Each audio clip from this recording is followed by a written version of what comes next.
DK special channel में आपका स्वागत है दोस्तों। मैं मौजूद हूँ जदयू कार्यालय में। मेरे साथ हैं जदयू के प्रदेश प्रवक्ता अंजुम आरा जी। उनसे बात करती हूँ कि देवेश चंद्र ठाकुर जी के बयान पर क्या कुछ कहना चाहेंगे आप?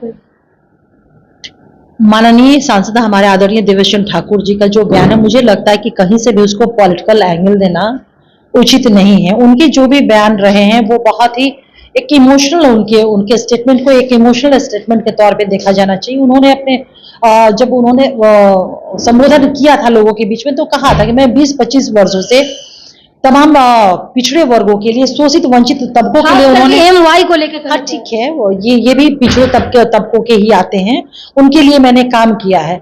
और किसी भी पॉलिटिकल व्यक्ति का जो सबसे क्रूशियल फेज उसके जीवन का होता है वो होता है उसका चुनाव का समय। और बरसों बरस जिसने संघर्ष किया, जिसके वेलफेयर के लिए संघर्ष किया, उनके सुख दुख में जो खड़ा रहा, तो उनकी अपेक्षाएं, हम लोग भी ह्यूमन बीइंग है, अगर आप किसी के लिए कुछ करते हैं तो अपेक्षाएं कुछ होती हैं, तो उनकी अपेक्षाएं रही होंगी। और मुझे लगता है कि जो उनके जो अपेक्षाएं थी, अपेक्षाकृत वो सहयोग कम मिला होगा। तो उन्होंने अपनी पीड़ा को व्यक्त किया। और सबसे बड़ी चीज है कि किनके बीच में, अपने लोगों के बीच में, अपने आवाम के बीच में उन्होंने अपनी इस पीड़ा को व्यक्त किया था। तो ये इस बात को स्पष्ट इंडिकेट करता है, ये दिखाता है कि आदरणीय देवेश चंद्र ठाकुर जी के और उनके आवाम, उनके जो मतदाता हैं सीतामढ़ी लोकसभा संसदीय क्षेत्र के, कितना स्ट्रांग उनके बीच में एक इमोशनल बाउंडेशन है, जहां खुल करके उन्होंने अपनी पीड़ा को अपने लोगों के बीच में व्यक्त किया है। तो मुझे लगता है कि ये इन बातों को लेकर के कहीं से भी एक पॉलिटिकल एंगल देना ये उचित नहीं है। तो जो नेता, जो प्रतिपक्ष के लोग हैं, उन लोग को कह रहे हैं कि क्या सिर्फ खाली एमवाई का वोट अगर नहीं मिला हो तो ऐसे जीत जाएंगे। नहीं, देखिए, मैंने अभी जो ये बात मैंने कहा है, इसका मतलब ये नहीं कि मैं इसे जस्टिफाई करने की कोशिश कर रही हूँ। गलत स्टेटमेंट या कोई भी एक जो स्टेटमेंट होता है जो उचित नहीं ठहराया जा सकता, जो नहीं ठहराया जा सकता, लेकिन उनकी भाषा नहीं बल्कि उनके भाव को लेकर के मैं बात को कर रही थी। और हमारी पार्टी का जो स्टैंड रहा है वो हमारे माननीय राष्ट्रीय प्रवक्ता आदरणीय केसी त्यागी सर ने बहुत स्पष्ट तौर पे कहा है कि हमारी पार्टी की विचारधारा क्या है। नहीं, तमाम लोगों का, ऐसा नहीं है कि आदरणीय देवेश चंद्र ठाकुर जी को तो नहीं वोट मिला होगा, तमाम वर्गों को वोट मिला, तभी इतना लैंडस्केप विक्ट्री उनकी हो पाई है।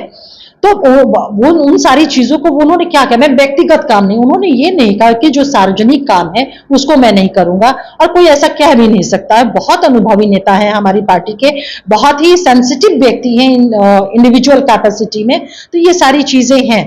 तो ऐसा नहीं कि उन्होंने सोशल काम को उन्होंने भी कहीं कि व्यक्तिगत रूप से काम नहीं करूंगा, बिल्कुल पीड़ा व्यक्त किया उन्होंने कि अगर व्यक्तिगत काम लेकर के आप आते तो मैं उस काम को, इंडिविजुअल के व्यक्तिगत काम को नहीं करूंगा, सार्वजनिक काम के लिए तो जनता ने जनादेश दिया है।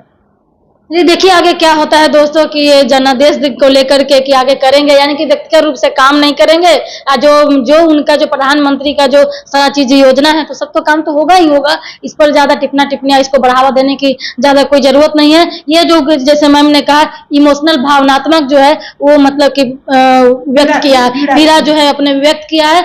ऐसा कोई उस तरह से वही बवाल करने कोई सब मैटर नहीं है दोस्तों। ये सब मतलब कि चलते रहता है। अपना दर्द किसको बताएं, जनता को ही तो बताएंगे ना। देखिए आगे क्या होता है। DK special channel like share comment subscribe कीजिए, फॉलो कीजिए। जय हिंद।